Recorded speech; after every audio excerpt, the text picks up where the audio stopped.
ada kambing hitam yang bernama ancaman resesi ekonomi global. Padahal ketika angin bertiup kencang, maka dahan dan daun yang kering itu akan jatuh berguguran. Jadi siapa yang kering-kering itu pasti akan jatuh berguguran. Dan mereka semua menyalahkan resesi ekonomi global.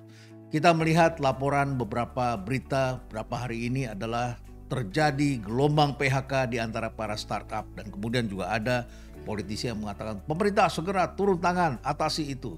Ini bukan masalah pemerintah, Bung. Ini adalah masalah bagaimana perusahaan atau organisasi barangkali kadang-kadang mismanagement, barangkali juga merupakan bagian dari strategi trimming. Nah, sederhananya gini aja deh, Anda punya pohon di rumah, kemudian itu lama nggak disiram, atau barangkali karena satu dan lain hal cuaca berubah, daunnya banyak yang kering-kering. Nah, daun yang mau kering-kering itu diapakan? Ya harus goyang-goyang begitu supaya daunnya jatuh ke bawah dan supaya nanti ranting-ranting yang kering itu tidak menimpa orang yang sedang lewat yang berada di sekitarnya. Jadi memang suatu ketika pohon itu akan tumbuh subur tetapi dia tidak berbuah. Karena apa? Karena yang kita besarkan itu adalah, yang kita perbanyak adalah daunnya menjadi rindang hijau.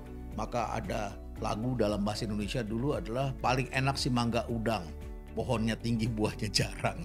Kenapa buahnya jarang? Karena daunnya yang kebanyakan. Nah, suatu ketika terjadi pergantian cuaca, kemudian daun-daun yang tadinya hijau mulai mengering. Harus diapakan? Ya harus di-trimming.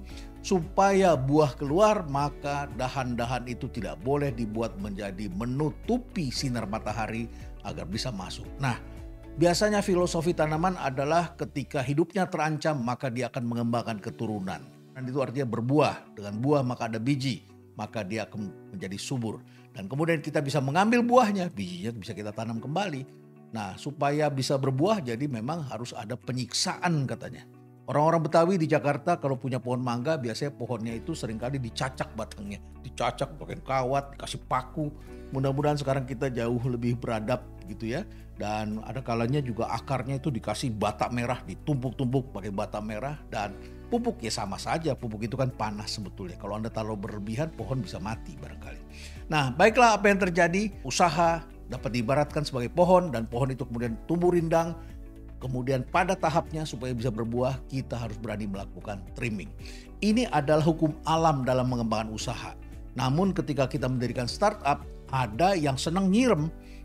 Siapa yang menyiram ini adalah investor karena melihat the future, masa depan. Dan barangkali juga bisa dikaitkan dengan bisnis atau ekosistem global yang mereka miliki.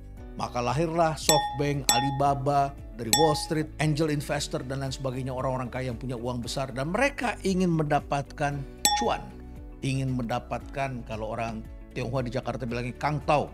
Dan kemudian mereka invest di situ, nanti kemudian naik, mereka jual lagi kepada orang lain. Tetapi gairah ini begitu besar sehingga kemudian mendatangkan para expert untuk bekerja sama. Nah, kemudian perusahaan-perusahaan startup ini karena disiram terus senang melakukan sesuatu yang kita kenal dengan istilah bakar duit. Bakar duit ini pada suatu ketika bagus, tetapi ketika market sudah tumbuh, kadang-kadang tergoda juga ada kompetitor yang bakar duitnya lebih kencang lagi sehingga konsumennya kemudian tidak loyal, pindah juga ke sini. Akibatnya konsumen terpola dengan mencari keuntungan dari bakar duit. Nah, sekarang ada situasi tiba-tiba terjadi sebuah bencana. Katanya terjadi resesi ekonomi global. Belum sampai ke sini tapi sudah dipercaya dan sudah dirasakan oleh sejumlah orang. Pengusaha kok begitu? Belum terjadi sudah merasakan. Barangkali pikiran kita ini yang connect dengan dunia lain.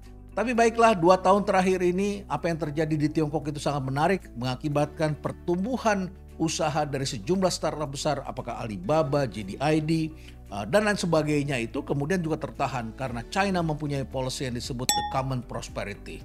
Maka anak-anak sekolah juga dilarang main game lebih dari 1 jam 1 hari. Itu pun hanya boleh pada hari tertentu. Bahkan Jack Ma tidak muncul lagi. Ini bukan hanya Jack Ma. Para tokoh-tokoh di belakang startup besar tiba-tiba menjadi tidak muncul dan kemudian Partai Komunis di China juga membuat satu kebijakan agar tidak terjadi ketimpangan ekonomi. Maklumlah mereka menjadi super kaya. Tetapi kekayaan mereka ini tumpah. Dan ada yang invest di sana. Di antaranya adalah SoftBank dan lain sebagainya yang kemudian dapat uang dan kemudian bisa invest pada startup-startup lain yang menimbulkan menjadi unicorn di negara-negara seperti negara kita, negara tetangga dan lain sebagainya. Nah, ketika di Tiongkok ini kemudian terhambat, maka uang untuk investasi tidak ada lagi. Dan mereka harus berhenti membakar uang, harus menjadi lebih stabil. Apa yang terjadi kemudian? Ternyata perilaku para startup Indonesia sudah terpola disiram. Ketika sekarang siramannya berkurang, mulailah terjadi gelombang-gelombang PHK. Mari kita baca bahwa Goto baru saja mengumumkan telah melakukan PHK terhadap 1.300 orang karyawan tetapnya. Saya coba baca beberapa liputan laporan keuangan Q1 2022. Beban gajinya adalah 3,5 triliun rupiah. Wow, besar sekali ya. Berapa sih jumlah karyawannya? Pada masa itu jumlah karyawannya adalah 9.141 orang, bergaji sekitar 3,5 triliun rupiah. Besar sekali. Dan ternyata sepanjang Q1 2022 ini terjadi peningkatan 214,75% year on year. Jadi selama 1 tahun itu terjadi peningkatan gaji 214% lebih begitu ya. Jumlah gajinya 3,5 triliun. It's okay lah, kerja di startup ini kan menarik sekali. Anak-anak muda ini berhenti dari tempat saya, berhenti dari BUMN, berhenti dari perusahaan-perusahaan manufaktur dan sebagainya. Mereka senang sekali masuk dalam startup. Satu, sudah pastilah gajinya besar. Bayangkan di tempat lain gaji 5-6 juta, mereka bisa dapat 25 juta rupiah gitu ya. Pemula yang baru lulus gajinya sudah 11 juta, 12 juta rupiah. Ini kan mengerikan, bagaimana kita bisa bersaing untuk mendapat talent-talent yang bagus. Talent-talent bagus Indonesia masuk semua ke startup. Tidak hanya talentnya the best, tapi juga second best dan third best juga pindah ke sana. Pekerjaan di startup tentu saja tidak semuanya ngurusin startup, ada juga adminnya kan. Nah, kemudian terjadi peningkatan besar-besaran, gajinya luar biasa, itu yang pertama. Yang kedua, startup ini juga keren sekali, memberikan nama-nama jabatan. Nama-nama jabatannya Anda bisa lihat deh, dan mereka kemudian juga pakai name tag di sini dan nama-namanya keren sekali. Jadi kalau bertemu dengan orang jabatannya itu udah chief ya, sudah presiden, pokoknya keren-keren lah begitu ya jabatannya. Sedangkan kalau di tempat saya nggak peduli dengan jabatan karena gelar itu bisa melenakan seseorang. Nah, mereka dapatkan itu semua dan kantornya juga di daerah yang mahal lagi. Bayangkan berada di dunia online tapi nyewa kantor di daerah yang mahal. Ini kan bertentangan sebetulnya. Kemudian seharusnya hidup di dalam dunia AI, robotik, tetapi karyawannya meningkat. Tadi saya sebutkan meningkatnya besar sekali. Nah, itu adalah kuartal pertama tahun 2022. Jadi begitu kita baru mulai PPKM itu mulai turun ya, awal tahun 2022, kita harap-harap tahun 2022 kita sudah bisa bekerja full time lah begitu di luar. Nah, apa yang terjadi kemudian? Ternyata kita belum bisa masuk secara penuh, namun bulan Juni 2022 kita mulai melihat tanda-tanda ekonomi mulai bergerak setelah Lebaran. Lebaran itu mengakibatkan orang mulai berlibur, bepergian, daerah-daerah mulai dibuka, hotel mulai dibuka, orang mulai berani untuk turun dalam dunia offline. Demikian pula pembelian makanan yang biasa dilakukan secara online, sekarang orang senang kumpul. Misalnya kalau Anda datang ke tempat kami beri nama Sunday Market. Bukannya bukan Sunday tetapi sun. Jadi matahari begitu ya, karena kami punya pohon yang besar-besar di lapangan rumput kami, di tengah-tengah pohon yang besar. Kita mempunyai beberapa jenis hewan dan kemudian anak-anak juga senang bermain di situ, orang piknik di sini. Nah, ini menjadi salah satu tempat wisata, apalagi sebentar lagi akan ada danau 18 hektar di tempat kami. Tidak jauh dari Jakarta, persis di pinggiran Jakarta lah, maka kami nama Jakarta Escape. Orang datang, ini offline. Kami tawarkan kerjasama pada beberapa perusahaan yang biasa mengantarkan makanan-makanan itu. Mereka bilang beda konsep Pak. Kami justru mendorong agar mereka itu ngambil, tidak perlu duduk di situ untuk pergi. Tapi sekarang konsumen senang datang, senang duduk, senang kongko, senang bersama keluarga, senang piknik, dan mereka inginnya outdoor activity. Nah, terjadi perubahan dari tadinya online ke offline. Nah, apa yang terjadi? Kita lihat data dari Goto semester 1. Jadi bulan Juni 2022 beban gajinya ternyata 3,5 triliun. Sekarang menjadi 7,4 triliun. Mengerikan kan? Jadi naiknya 100% tuh satu kuartal saja. Ya, dan ini jauh lebih besar dari total pendapatan netonya. Jadi bayar gaji aja sudah melebihi dari pendapatan. Jadi dari uang yang didapat dari melayani konsumen itu nilainya nggak seberapa dengan biaya untuk bayar gaji. Kalau ini usaha baru ya saya juga lakukan, invest, saya berani keluarkan uang. Rugi lah pendapatan belum dapat, tapi saya punya sumber pendapatan lain biasanya untuk membiayai ini. Kemudian pada kuartal kedua atau semester 1 lah, 6 bulan ini ya, pendapatannya 3,4 triliun. 3,4 triliun. Pengeluaran untuk bayar gaji aja 7,4 triliun. Ini kan mengerikan. Jumlah karyawannya juga selama satu kuartal itu meningkat dari 9.141 menjadi 9.630. Artinya dalam situasi yang menjelang pemulihan, mereka masih merekrut sekitar 500 lebih karyawan. Bayangkan perusahaan online berkaryawan sekian banyak. Sebetulnya tidak perlu seperti itu. Tentu menjadi pertanyaan, apakah jumlah gaji ini akan menjadi semakin besar lagi pada akhir tahun ini? Ya diperkirakan seperti itu. Nah, inilah situasi yang kemudian menjadi pertanyaan.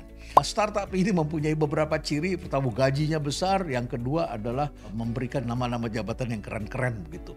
Nah, yang menarik lagi adalah ternyata mereka juga mengambil lokasi di daerah strategis dan mempunyai karyawan yang seharusnya tidak sebanyak ini. Harusnya menggunakan AI, robotik, dan lain sebagainya.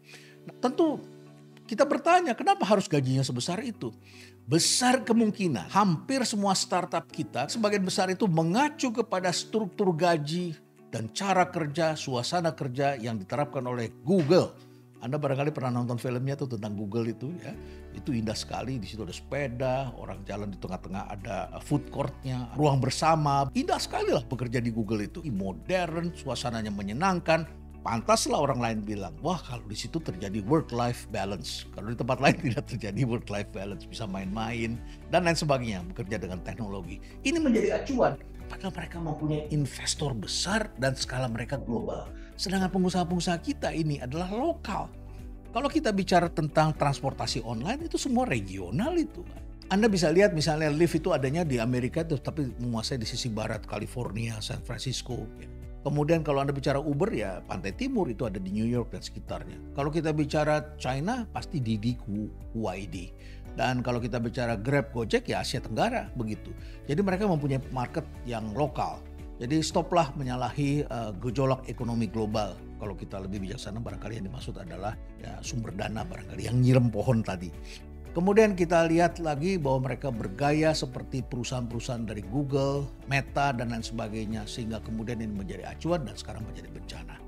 Jadi disinilah persoalannya dan kapan mereka harus menarik diri.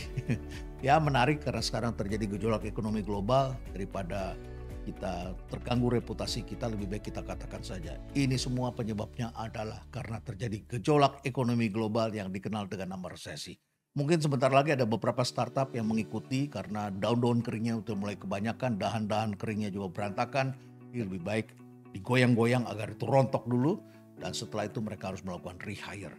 Nah kalau melakukan rehire apa yang terjadi? Ya gajinya harus dipotong. Beberapa pengamat mengatakan kepada saya harus dipotong sampai 75%. Mengerikan. Ini rontok beneran ini. Ya, karena turun sampai 75% itu akan mengakibatkan banyak sekali orang yang sudah punya cicilan akhirnya tidak bisa bayar. Ya mudah-mudahan ini tidak berdampak sangat luas, tapi inilah gejolak yang terjadi di startup. Dan dalam bisnis, sebuah pohon yang ditanam memang pada tahap awalnya adalah kita ingin dia tumbuh dulu. Akarnya banyak dulu. Setelah akar tumbuh ke bawah, dia naik ke atas, kemudian ya daunnya jangan dipangkas dulu, biarkan dia tumbuh, dahannya kuat, kemudian daunnya banyak. Kalau Anda siram terus, makin disiram dia tidak berbuah karena tidak terancam hidupnya, tapi daunnya semakin banyak.